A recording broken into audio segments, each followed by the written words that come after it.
Luna aprende desde el primer día que pisa este terreno que el principal enemigo no es la violencia abierta, ni el escándalo que se arma en plena calle, sino la falsa confianza.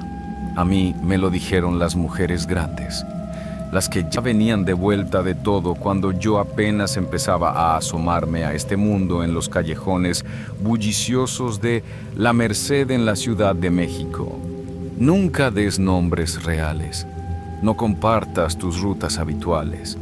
No dejes que nadie sepa dónde compras el pan o a qué hora sales al mercado, porque hay tipos que no buscan una simple compañía pasajera, sino meterse hasta la cocina de tu vida. Suena a paranoia de principiante, pero con los años entiendes que es la única coraza real que te queda. Llevaba ya un buen rato trabajando de manera independiente cuando apareció el hombre al que voy a nombrar don Aurelio. Era un sujeto de unos 50 y tantos años, impecable de pies a cabeza, con trajes de corte sobrio, el cabello perfectamente peinado con canas discretas en las sienes y una forma de hablar pausada, muy educada, de esas que jamás elevan el tono ni buscan llamar la atención entre el caos del barrio. Las primeras veces que coincidimos me causó extrañeza, pero una extrañeza que en ese momento parecía inofensiva. No llegaba con prisa, no exigía más de lo acordado y prefería pasar el rato sentado platicando de temas que uno rara vez escucha en estos lugares. Platicaba de arquitectura antigua, de autores clásicos de la literatura o de discos de acetato. Tenía un trato tan pulido, tan correcto y casi ensayado que uno terminaba bajando la guardia, pensando que se trataba de alguien solitario y culto, un cliente de esos que llaman formales y que solo buscan un rato de conversación tranquila para aliviar el bullicio de sus casas. Con las semanas, sus visitas se volvieron una constante. Llegaba siempre a la misma hora, ocupaba el mismo lugar y me observaba con una fijeza que al principio tomé como simple atención, pero que poco a poco empezó a resultar extraña. Yo lo trataba con la cordialidad profesional de siempre, sin mezclar mis cosas personales, pero la misma rutina te adormece los sentidos, te hace creer que ya tienes medido el terreno y que conoces los límites de la persona. Y fue justo ahí donde cometí el error de creer que lo tenía controlado. Una tarde me marcó al celular para pedirme que nos viéramos en una cafetería tradicional sobre la zona centro, cerca de Circunvalación. Se me hizo raro porque nunca salíamos de los espacios habituales, pero como el sitio era público, muy concurrido y estaba a plena luz del día, acepté pensando que sería una charla rápida. Llegué unos minutos antes y lo vi sentado cerca de la barra, esperándome con una taza ya servida sobre la mesa. Cuando me acerqué para saludarlo, me indicó el asiento y me dijo con absoluta naturalidad que me había pedido un café americano con un chorrito de leche tibia, justo como a mí me gustaba tomarlo por las tardes. Se me heló hasta la médula de la espalda. Yo jamás le había dicho en qué cafetería solía sentarme a descansar, ni qué tipo de café pedía, ni mucho menos cuáles eran mis horarios entre el trajín de la zona. Se lo pregunté de golpe, intentando disimular el temblor en la voz, y él solo esbozó una sonrisa delgada, de esas que llegan a los ojos, mientras me explicaba con total tranquilidad que me había visto pasar por ahí varias veces, que le gustaba asegurarse de que estuviera bien y que nadie me molestara en la banqueta. Lo dijo con una calma aterradora, como si estuviera hablando del clima o de un favor cotidiano. Pero en mi cabeza eso no sonó a protección. Sonó al crujido de una puerta abriéndose sin permiso en el lugar más seguro que tenía. Me senté por pura inercia social, para no armar un escándalo que atrajera miradas en medio del gentío, pero por dentro ya no cabía en mí. Él siguió hablando con esa voz tan medida, soltando datos que me dejaron sin respiración. Mencionó el nombre del locatario del negocio, las calles por las que caminaba para esquivar el tráfico, la hora exacta en la que regresaba a mi departamento e incluso detalles tan íntimos como el nombre de mi perrita o el hecho de que me gustaba dejar una lámpara encendida toda la noche. Yo nunca le había contado nada de eso. En ese instante comprendí que no estaba ante un cliente solitario, sino ante alguien que llevaba semanas, tal vez meses, estudiando cada movimiento de mi rutina diaria. Intenté mantener el tipo porque en este oficio aprendes que mostrar pánico frente a un sujeto desequilibrado es darle ventaja. Me levanté de repente. Le dije que tenía un compromiso urgente y no le permití que me acompañara ni que insistiera. Salí casi corriendo entre los puestos del mercado y en cuanto doblé la primera esquina hacia una calle más solitaria, sentí esa opresión en el pecho, la certeza amarga de que alguien venía pisándome los talones aunque volteara y solo viera gente cargando mercancía. Esa misma noche mi teléfono vibró con un mensaje suyo. Decía que se alegraba de que hubiera llegado con bien a mi espacio y que recordara que él siempre velaba por mi seguridad. No había insultos, no había amenazas directas, ni una sola palabra altisonante. Todo estaba redactado con una pulcritud pasmosa que lo hacía infinitamente más terrorífico, porque dejaba claro que él creía tener un derecho sobre mi persona. No pegué los ojos en toda la madrugada. Cada crujido en el pasillo del edificio, cada motor de camión de carga que disminuía la velocidad frente a la banqueta, me hacía saltar a la mirilla de la puerta con el corazón en la garganta. Al amanecer, fui a un local cercano. Compré otro número telefónico y bloqueé el contacto anterior, convencida de que con eso cortaría la situación de raíz. Fui una ilusa. A los pocos días, las llamadas empezaron a entrar desde líneas distintas, ocultas o desconocidas. Contestaba por reflejo y escuchaba la misma voz calmada pidiendo que no lo bloqueara, repitiendo que todo lo hacía por mi bienestar, como si fuera un padre preocupado. Cuando colgaba de inmediato, los mensajes de texto llegaban de inmediato, describiendo con precisión milimétrica el lugar exacto en el que me encontraba en ese momento. Una tarde me escribió que me veía parada frente a una mercería rumbo a Pino Suárez, agregando que no le gustaba el tipo con el que venía platicando. El cuerpo se me desfondó por completo. Miré a todos lados entre la multitud de compradores, sintiendo que cada transeúnte, cada comerciante y cada rostro desconocido podía ser sus ojos vigilándome. Terminé refugiada detrás de un puesto de plásticos, sudando frío, esperando a que pasara el tiempo suficiente para atreverme a tomar un transporte de regreso a mi zona. Cuando por fin llegué a mi cuarto, eché los cerrojos, corrí las cortinas y me quedé tirada en la cama con la cobija hasta la cabeza, buscando volverme invisible. La rabia y el miedo se me metieron hasta los huesos. Una está hecha a la idea de lidiar con hombres pesados, con marchantosos impertinentes o con situaciones ásperas propias de la calle. Pero esto era completamente diferente. Esto era una invasión sistemática, silenciosa y metódica de los espacios donde se supone que una es libre. Al día siguiente, impulsada por una mezcla de desesperación y coraje, decidí comprobar hasta dónde llegaba su alcance.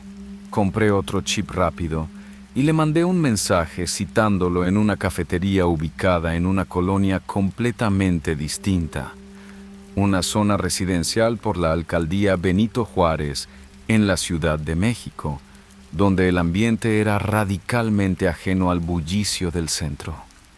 Quería saber si de verdad me rastreaba o si solo jugaba a adivinar para intimidarme. Me puse ropa sencilla que casi nunca usaba. Me cambié el peinado y llegué a una nevería muy concurrida sobre una avenida arbolada. Me senté con el aparato en la mano, tensa como una cuerda de guitarra. No habían pasado ni 10 minutos cuando el teléfono vibró contra la mesa. Era él. Me confirmó que estaba en la zona, pero me corrigió de inmediato. Me dijo que sabía que no estaba en el café que le indiqué. Describió la blusa exacta que llevaba puesta y añadió que me acompañaba mi perrita. Se me cayó el alma al piso. Levanté la vista y el entorno entero perdió color. Las familias, los coches y los aparadores de las tiendas se convirtieron en una amenaza invisible. Me levanté sin probar nada. Salí a toda prisa y me perdí entre el gentío, sintiendo que la mirada de ese hombre me atravesaba la espalda. Regresé a casa con la decisión tomada. Con lo poco que había logrado juntar en mis ahorros, empaqué mis cosas esa misma noche y me mudé a un departamento más alejado, cruzando hacia el Estado de México, por los rumbos de Ciudad Nezahualcóyotl. No era un lugar lujoso ni cómodo, pero al menos no tenía historia previa con mis costumbres. Durante un par de semanas, respiré con algo de alivio. Me repetía que ya no tenía cómo ubicarme, que la distancia y el anonimato terminarían por aburrirlo. Necesitaba creer esa mentira para poder cerrar los ojos por las noches. Pero la tregua duró poco. 14 días exactos después de haberme mudado, al abrir la puerta de la calle para salir por la mañana, encontré un sobre blanco deslizado por debajo. No tenía remitente ni marcas postales. Lo abrí con los dedos temblando y adentro encontré una sola fotografía impresa a color. Era una imagen mía dentro de mi nueva recámara, en un momento completamente privado, un ángulo que yo misma no recordaba haber capturado y que jamás había subido a ninguna red ni compartido con alma naciente. Al reverso, escrito con esa misma caligrafía pulcra y ordenada, venía un breve recado recordando que él seguía cuidando de mí. Ahí se me acabó el aire de golpe. Me dejé caer sentada en el suelo frío del pasillo, con la fotografía apretada entre las manos, sintiendo un vaciamiento total en el estómago. Ya no se trataba de vigilarme en la banqueta ni de adivinar mi café favorito. Era la prueba contundente de que se había metido en mis dispositivos, en mis espacios más íntimos y en cada rincón donde yo creía estar a salvo. Lloré de pura impotencia, de saber que cambiarme de zona o apagar el teléfono ya no servía de nada porque aquel sujeto no estaba jugando a conquistarme ni a buscar compañía. Estaba demostrándome que podía alcanzarme cuando se le viniera en gana.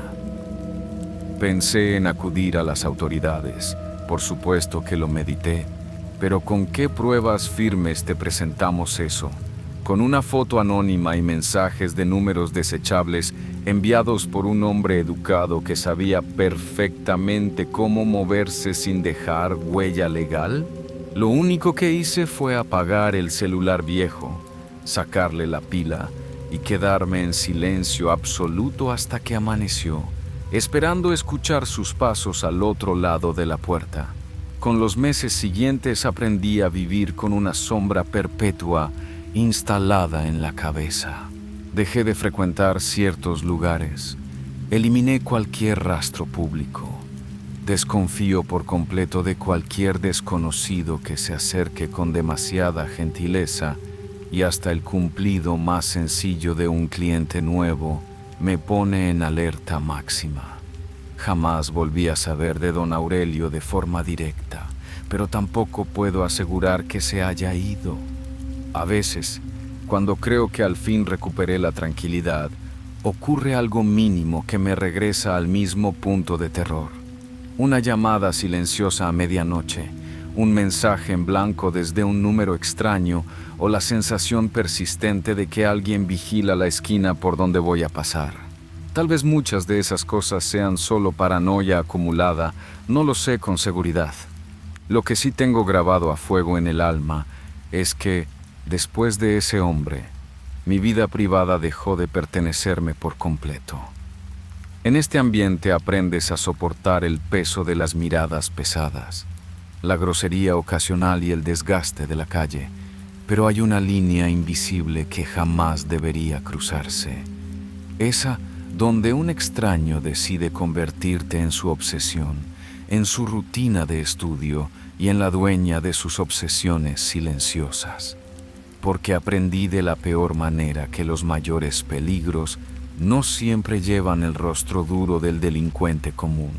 A veces se presentan bien vestidos, con loción cara, con modales impecables, hablándote de libros y comprándote el café exacto que te gusta, mientras te miden los pasos, te calculan los tiempos y encuentran la manera perfecta de instalarse para siempre en tu cabeza. Caminaba por la banqueta oscura sobre la calzada de Tlalpan en Ciudad de México, con los nudillos fríos y la sensación amarga de que, en esta vida nocturna, las peores trampas no vienen envueltas en gritos de borracho, sino en miradas tristes y modales excesivamente educados. En el mundo del acompañamiento discreto, una aprende a la mala que las advertencias de las compañeras veteranas no son exageraciones, son cicatrices. Desde los primeros días te lo advierten con claridad. No aceptes propuestas fuera del perímetro urbano, no te fíes de los tratos que se salen de la rutina y jamás dejes que un desconocido te aleje de los lugares donde la gente todavía puede verte la cara. Me llamo Julieta y aunque traté de mantener siempre una coraza de prudencia para proteger mi pellejo, hay temporadas de vacas flacas en las que la realidad te ahorca con una fuerza inusitada. Cuando se junta la renta del mes, el adeudo de la luz y la desesperación de no ver un solo peso claro, la mente empieza a justificar lo injustificable. Fue en una de esas rachas de asfixia económica cuando decidí romper mi propia regla de oro. El individuo en cuestión era un hombre de la tercera edad, rondando los 70 años, siempre impecable con sus camisas bien planchadas, el cabello peinado con pomada y un aire de melancolía que parecía arrastrar desde hacía décadas. Ya nos conocíamos de vista en algunos locales de la zona. Nunca me había faltado al respeto, jamás había hecho un desplante grosero y hablaba con una voz tan pausada que, comparado con el resto de la clientela agresiva, me generaba una falsa sensación de seguridad. Por eso, cuando timbró mi teléfono avanzado la tarde para proponerme un servicio privado fuera de la ciudad, un par de horas en una propiedad campestre para respirar aire puro y conversar lejos del bullicio, dudé un segundo antes de responder. Me prometió el doble de la tarifa habitual. Esa cifra me sacudió el estómago. Cuando la necesidad te pisa los talones, una no acepta por ambición, sino por la falsa ilusión de que al fin va a tener un respiro. Le dije que sí, aunque en el momento exacto en que colgué el auricular, un escalofrío hueco me recorrió las costillas. El sujeto pasó por mí a bordo de un sedán antiguo, de esos modelos clásicos y bien cuidados que llaman la atención por lo impecables que están. En cuanto subí al asiento del copiloto, noté que venía inusualmente callado. Conforme el vehículo avanzaba, dejamos atrás los semáforos, los puestos de tacos, las avenidas iluminadas y los últimos racimos de casas comunes, hasta que el asfalto dio paso a una carretera flanqueada por una negrura espesa de árboles altos. El olor del exterior cambió de golpe. Se fue el humo de los escapes y entró por la ventanilla un tufo húmedo a pino, tierra mojada y monte cerrado. Miré la pantalla del celular por puro instinto y descubrí lo peor. La señal se había esfumado por completo. La angustia me apretó la garganta. Quise pedirle que diera la vuelta, pero la pena malentendida y el miedo a quedar como una cobarde me amarraron la lengua. Él conducía con ambas manos firmes en el volante, la mirada clavada en la franja de luz que arrojaban los faros sin encender la radio, disfrutando de un silencio sepulcral. Al cabo de un buen rato, El coche se detuvo frente a una vieja cabaña de madera oculta entre la maleza, sin vecinos a la redonda, sin una sola luz artificial que delatara vida alrededor. El inmueble tenía un porche amplio y una chimenea de piedra al centro. Se veía rústica y solitaria, de esas construcciones que no inspiran paz, sino la inquietud de los sitios donde ocurren cosas que nadie atestigua. Me hizo pasar con un gesto cortés y me invitó a sentarme frente a los leños fríos de la sala, mientras él se acomodaba en un sillón contiguo. Intenté romper la tensión haciendo preguntas triviales sobre la propiedad, pero apenas atinó a esbozar una sonrisa seca, de esas que no curvan los ojos, antes de volver a clavar la vista en el fondo oscuro de la chimenea. El ambiente se volvió pesado, irrespirable. Los minutos transcurrían con una lentitud desesperante hasta que me levanté con el pretexto de buscar un vaso con agua en la cocina. Al entrar a la zona de tarjas, me percaté de un detalle que me heló la sangre. El lugar estaba sospechosamente limpio, sin trastos sucios, sin rastro de comida, sin la huella de que alguien viviera ahí de forma habitual. Era una escenografía montada. Tomé un vaso de la alacena y noté que las manos me temblaban de manera descontrolada. Decidí que no iba a aguantar ni un minuto más. Regresé a la sala con pasos rápidos, pero el sillón del hombre estaba vacío. No se escuchaban ruidos de puertas ni pisadas. Me quedé congelada observando la chimenea, de la cual todavía emanaba un hilo delgado de humo negruzco. En ese instante, el instinto de supervivencia me gritó que me largara. Iba a abalanzarme sobre mi bolso cuando escuché un crujido a mis espaldas. El sujeto venía cruzando el pasillo con una chamarra de cuero diferente a la que traía cuando subí al auto. Una de las mangas tenía una mancha oscura y húmeda, como si hubiera estado cavando o arrastrando algo en la tierra. Me miró con la misma aparente calma, pero sus ojos ya no reflejaban al anciano educado que me recogió en la ciudad. Tenían una fijeza vacía, clínica, de quien contempla a un objeto inanimado. Sin pensarlo, corrí hacia la puerta principal y tiré de la aldaba con desesperación. No abrió. Metí los dedos en la chapa y descubrí con horror que la puerta no tenía cerradura interior ni pestillo manual. Estaba sujeta desde el exterior por un cerrojo de hierro pesado. Me volví hacia él con el corazón golpeándome las costillas. El hombre ni se inmutó. Seguía sentado en el mismo sitio, observándome con una paciencia macabra. Me dijo en voz baja, casi susurrando, que no hiciera ruido, que me resignara, que ese era su lugar definitivo. El pánico me nubló la vista. Corrí a la cocina, me subí a una silla y estrellé un vaso de vidrio contra la ventana lateral hasta reventar el marco. No me importaron las astillas, ni los cortes en las manos y los brazos. Me abrí paso a empujones a través del vano estrecho y caí pesadamente sobre la hierba húmeda del exterior. Me puse de pie, de un salto, perdiendo los zapatos en el fango, y eché a correr sin rumbo fijo entre la negrura del bosque. Las ramas me arañaban el rostro, la tierra fría me quemaba las plantas de los pies, y el sonido de mi propia respiración era lo único que competía con el silencio absoluto de la sierra. Corrí durante lo que parecieron horas, sintiendo que daba vueltas en círculos, hasta que a lo lejos logré divisar el destello intermitente de unos faros sobre la carretera. Salí tropezando de la maleza y me planté en medio del acotamiento agitando los brazos. Un tractocamión frenó de golpe, rechinando la manguera del aire. El chofer abrió la ventanilla con desconfianza, viendo a una mujer desgreñada, sucia de tierra y con sangre seca en los brazos. No tuve que suplicar mucho.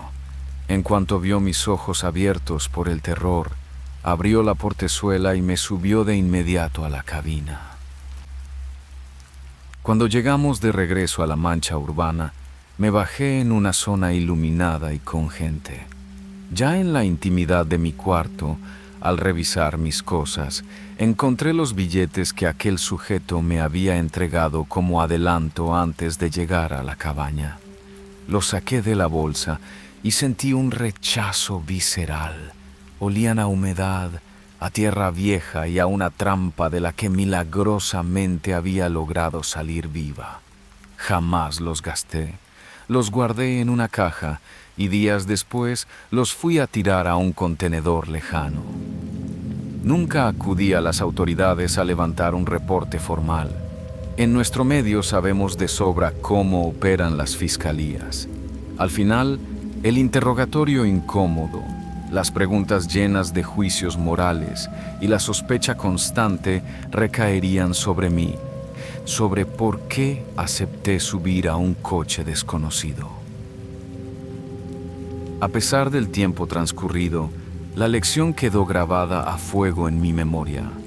Hoy en día rechazo de inmediato cualquier salida fuera de los límites de la ciudad, sin importar qué tan generosa sea la oferta económica.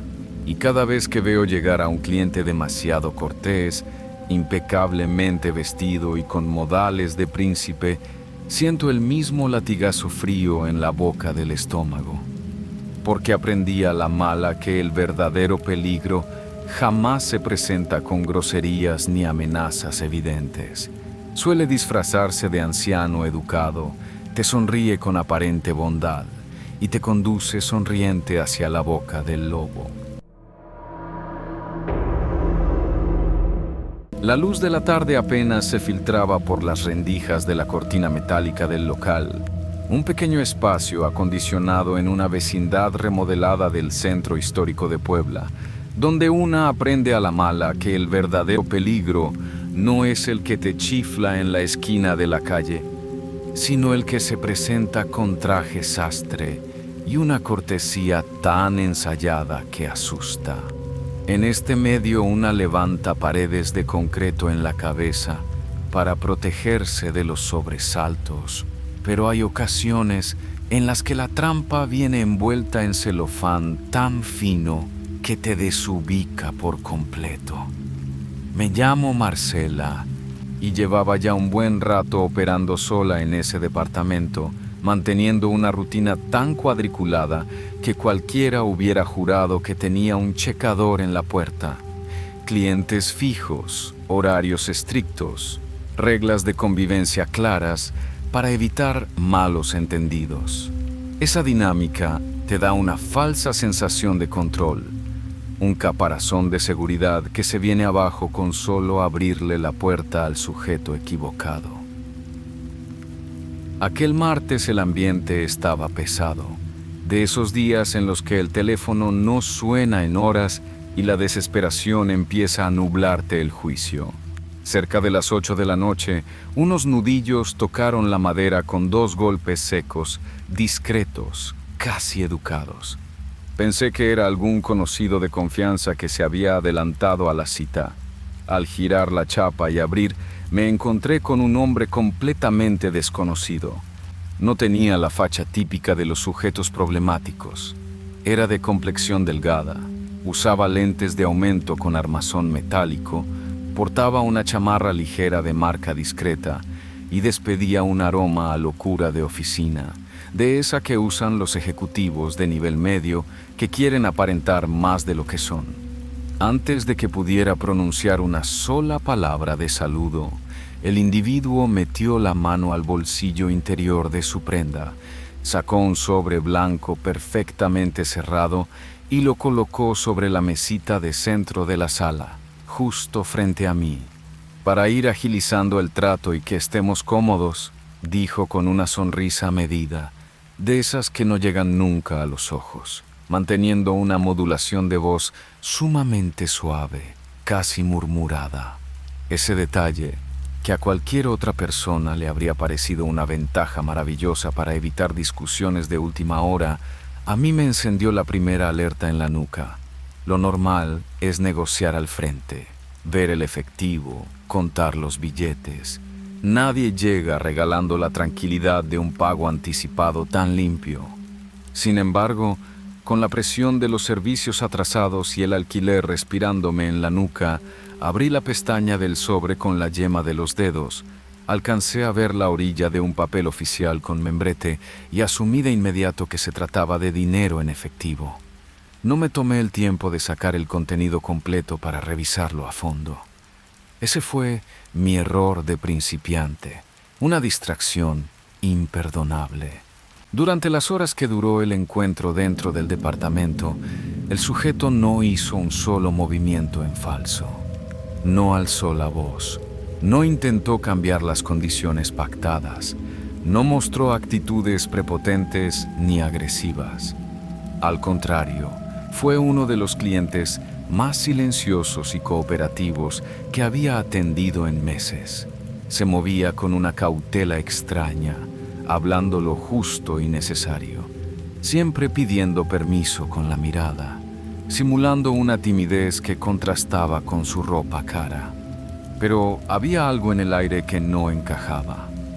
Era una pulcritud exagerada, una representación teatral de respeto que dejaba un rastro de incomodidad en el ambiente.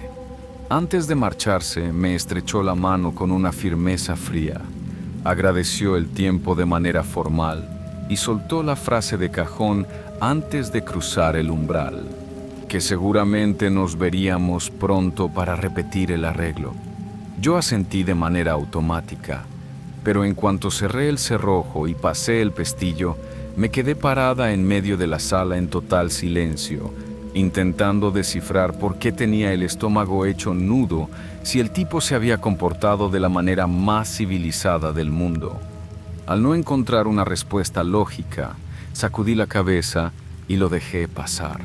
En este negocio, si te pones a sobreanalizar cada corazonada abstracta, terminas volviéndote loca.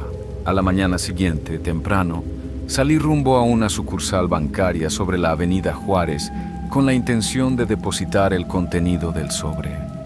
Fue hasta que me encontré parada frente a la ventanilla, entregándole el documento a la cajera, cuando descubrí la dimensión de la trampa.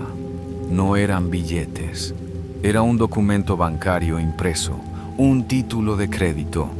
La empleada del banco tomó el papel, lo miró a contraluz, frunció el entrecejo con esa mueca clínica que las personas de ventanilla ponen cuando algo va mal, y me informó con voz baja, casi en secreto, que ese instrumento financiero carecía por completo de fondos y estaba emitido por una cuenta bloqueada desde hacía semanas.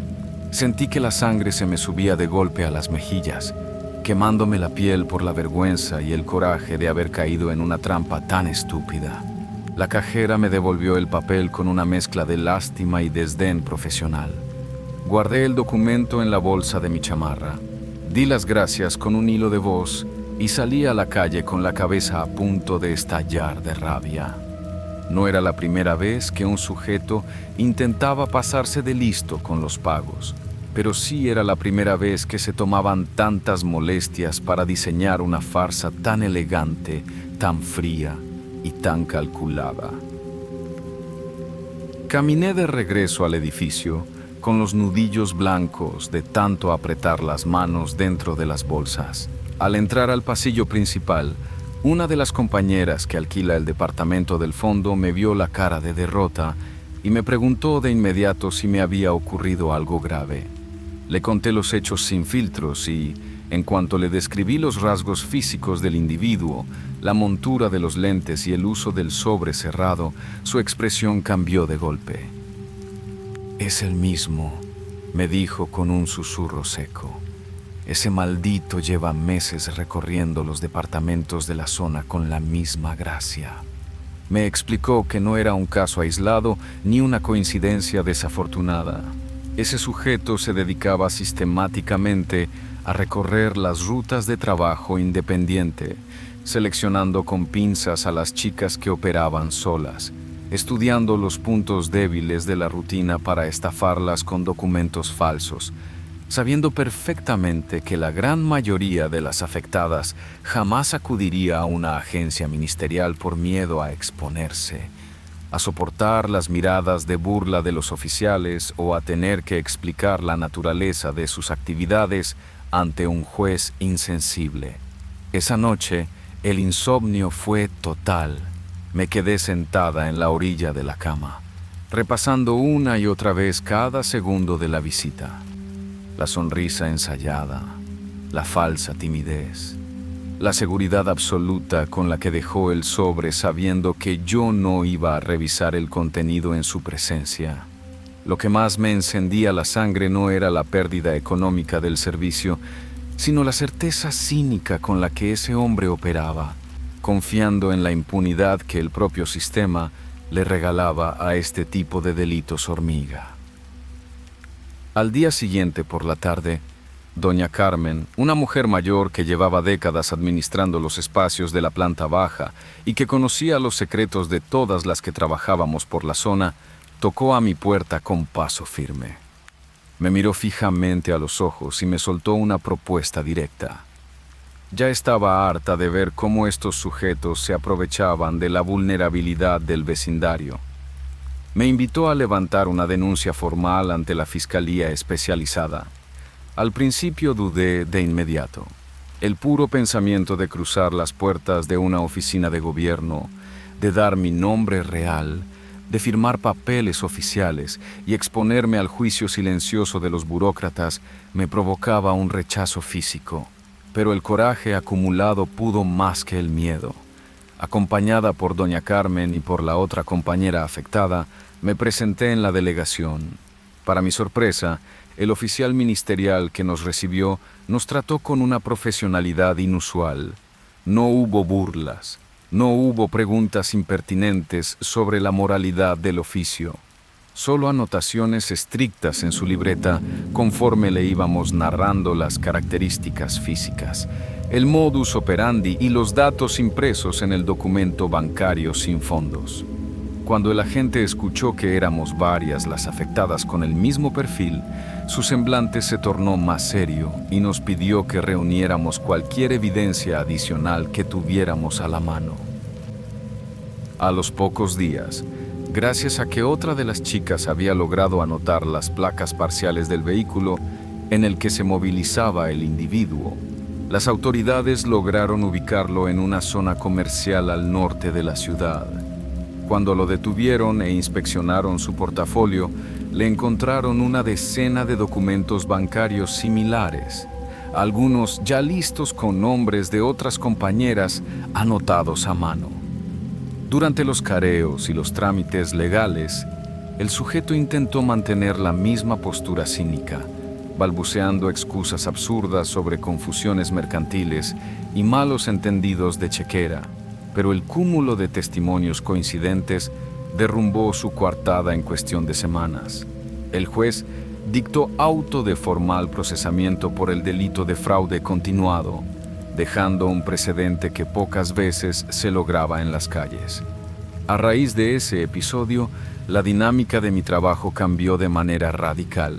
Implementé reglas de hierro, 0 entregas diferidas, verificación inmediata de cualquier transferencia o pago antes de cruzar la puerta, y una red de comunicación constante con las demás chicas de los edificios cercanos para compartir alertas tempranas ante cualquier rostro sospechoso.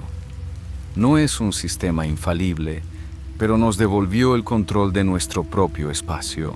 Hace apenas unos días, mientras esperaba mi turno en una sucursal cafetera cerca del Paseo Bravo, alcancé a ver a un hombre sentado en una mesa al fondo del local, portando unos lentes metálicos idénticos, con la misma complexión delgada y revisando unos papeles con una tranquilidad pasmosa.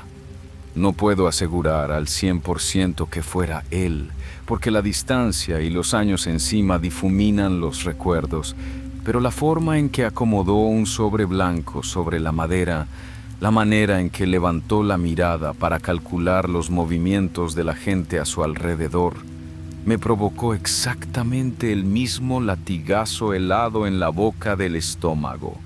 No me acerqué a encararlo, ni hice escándalo, ni armé ningún drama innecesario.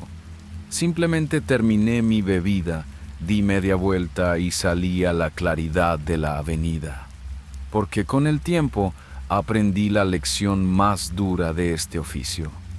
El verdadero peligro nunca llega gritando groserías en la oscuridad. Se viste con ropa limpia, camina con paso elegante, te sonríe con cortesía infinita y confía plenamente en que tu miedo al qué dirán será su mejor cómplice para seguir operando en la impunidad.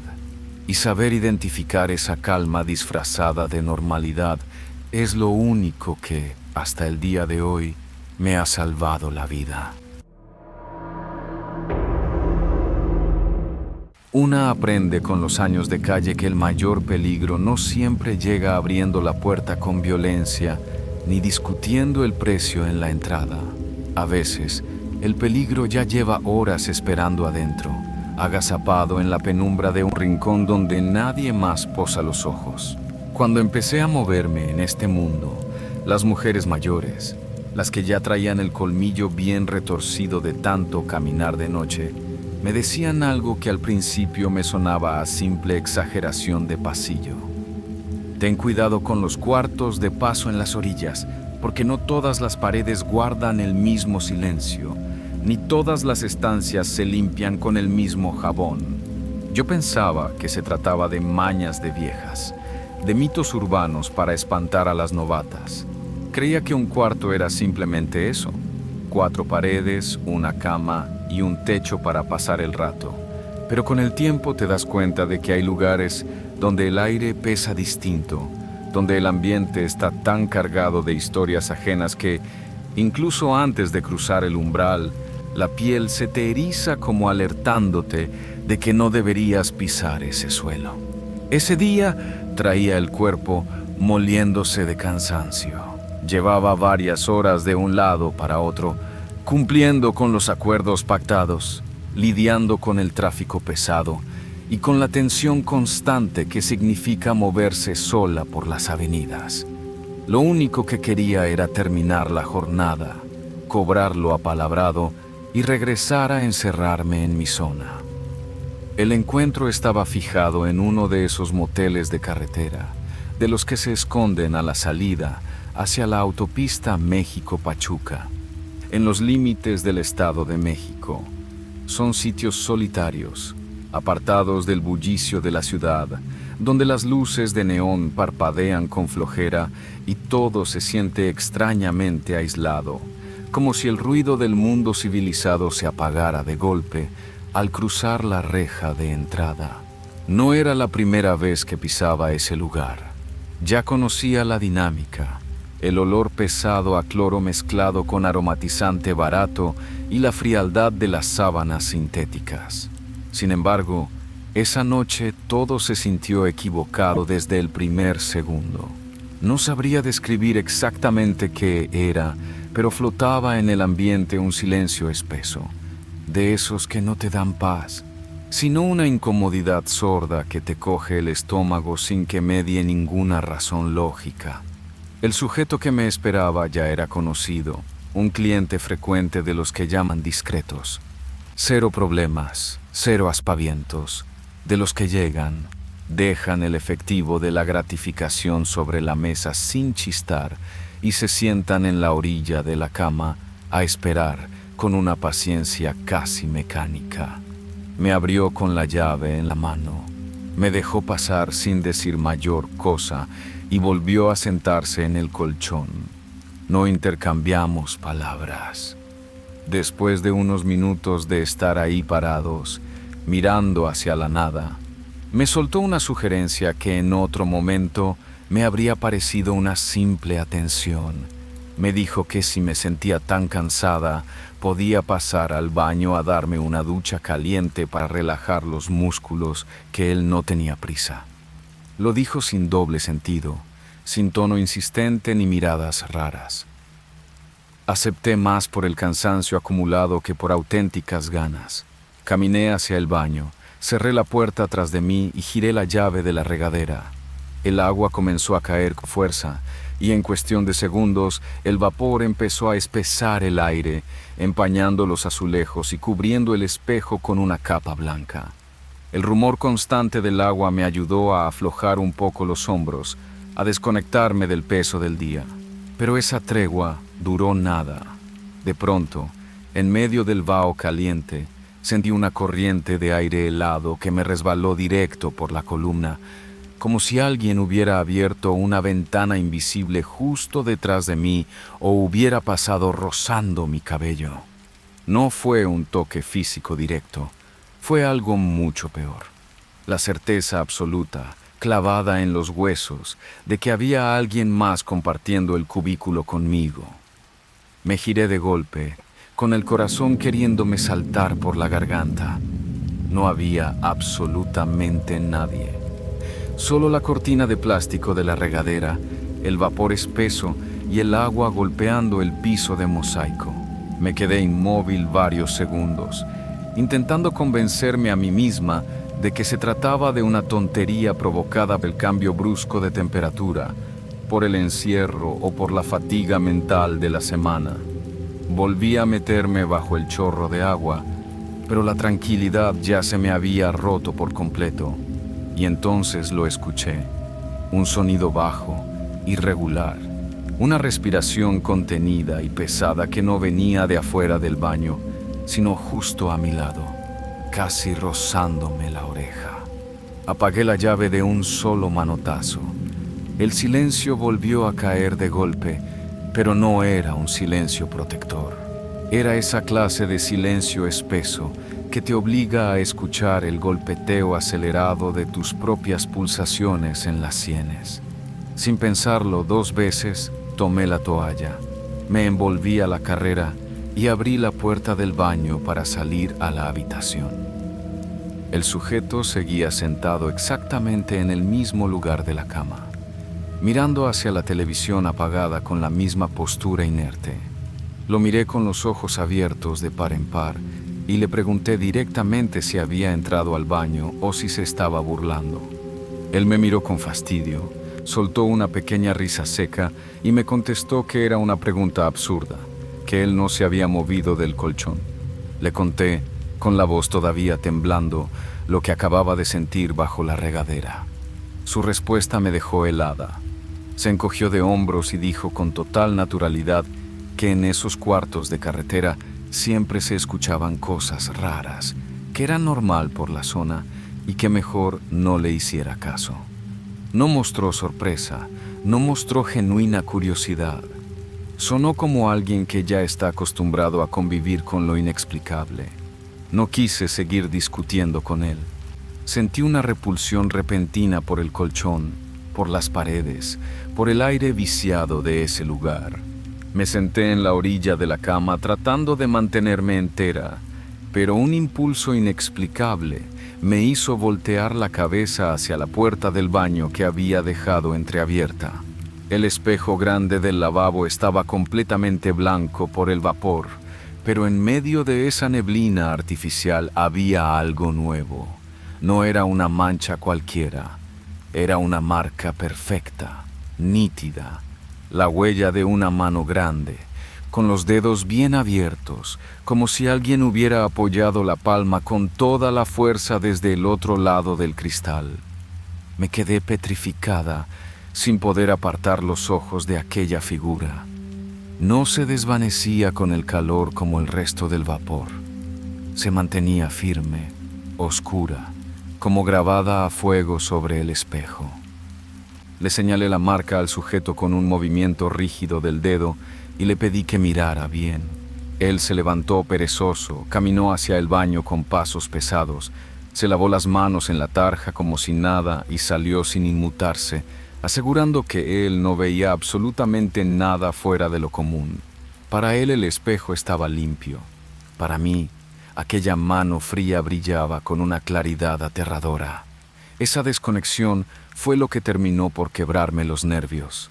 El hombre miró el reloj, murmuró que ya se le había hecho tarde, tomó sus cosas y dejó el efectivo sobre la cómoda. Abrió la puerta de la habitación y salió hacia el estacionamiento de la carretera. dejándome sola sin voltear atrás. En cuanto el cerrojo exterior encajó con un chasquido seco, la atmósfera del cuarto cambió de golpe. El silencio se hizo más profundo, más pesado, como si la presencia de un cliente distraído hubiera estado frenando algo que ahora tenía el camino libre. Me levanté despacio, con las piernas pesadas como plomo, y caminé de nuevo hacia la puerta del baño. La huella seguía ahí. Me acerqué con el alma en un hilo y extendí la mano para comprobar si era humedad. Cuando mis dedos rozaron el vidrio, sentí un frío tan intenso que me quemó la yema de los dedos. No era el frío del cristal común, era una temperatura muerta, penetrante. Retrocedí de un brinco, presa de un pánico ciego. Ya no quería seguir un minuto más en ese cuarto. Tomé mi bolsa del sillón, eché mis cosas al vuelo y corrí hacia la puerta principal para largarme. Giré la chapa con fuerza, pero la puerta no cedió. Volví a jalar la manija con desesperación. Estaba cerrada por fuera. Alguien había corrido el cerrojo o puesto un candado desde el pasillo exterior. Un sudor helado me recorrió todo el cuerpo. Comencé a golpear la madera con los puños abiertos, gritando que me abrieran, pero el eco se ahogaba en el pasillo solitario del motel. Corrí hacia el teléfono fijo de la mesita de noche para pedir ayuda a la recepción, pero al descolgar la bocina solo encontré una línea muerta, un zumbido estático y lejano. Saqué el celular personal del bolso con los dedos torpes por el terror. La pantalla marcaba 0 rayitas de señal, completamente bloqueada en una especie de cono de sombra digital. Y entonces, en medio de la desesperación, volví a escuchar aquel sonido. No venía de la calle ni del pasillo, salía del interior del baño. Era la respiración pesada, cada vez más cercana, más clara, acompañada por un roce lento sobre los azulejos, como si alguien arrastrara los pies descalzos hacia la entrada del cuarto de baño. No me detuve a comprobar nada. La supervivencia pudo más que el miedo a lastimarme. Corrí hacia la pequeña ventana alta que daba hacia la parte trasera del motel, la que servía para ventilar el baño. La forcejeé con todas mis fuerzas hasta que el pestillo oxidado cedió con un crujido seco. Empujé el vidrio y me fui de cabeza hacia afuera, cayendo muy mal sobre la grava y el pavimento áspero del callejón trasero. Sentí un ardor inmediato en las rodillas y en las palmas de las manos al rasparme contra el suelo, pero no me importó. Me puse de pie de un salto, con el corazón en la boca, y eché a correr a toda velocidad sin atreverme a voltear ni un solo segundo hacia atrás. Llegué jadeando, con la ropa sucia y las manos sangrando, hasta la caseta de la recepción del motel. El encargaducho de turno estaba sentado detrás del mostrador viendo una pequeña televisión de antena. En cuanto me vio aparecer en ese estado, con Evaluna pánico pintado en la cara, no se armó ningún escándalo. No preguntó si necesitaba una ambulancia, ni mostró la menor sorpresa. Me observó con una calma lúgubre durante unos segundos interminables y se limitó a decir con voz rasposa: «Esa habitación no se debería rentar nunca después de que oscurece». Le reclamé con un hilo de voz, preguntándole qué diablos pasaba en ese lugar de porquería. El tipo desvió la mirada hacia su aparato y solo murmuró, porque a veces el que entra de visita ya no se va a su casa. No quiso decir una sola palabra más. Me dio la espalda y siguió fingiendo que veía la pantalla. Me fui de ahí corriendo hacia la carretera principal, logrando parar un taxi libre que pasaba por casualidad rumbo a la zona urbana. Pensé ingenuamente que al cruzar la puerta de mi departamento, al bañarme con agua de mi propia regadera y cambiarme de ropa, el horror se iba a quedar tirado en la carretera. Qué ilusa fui. Esa misma madrugada, ya instalada en mi casa, la necesidad de quitarme de encima la mugre y el terror de Evaluna me obligó a meterme de nuevo a bañar.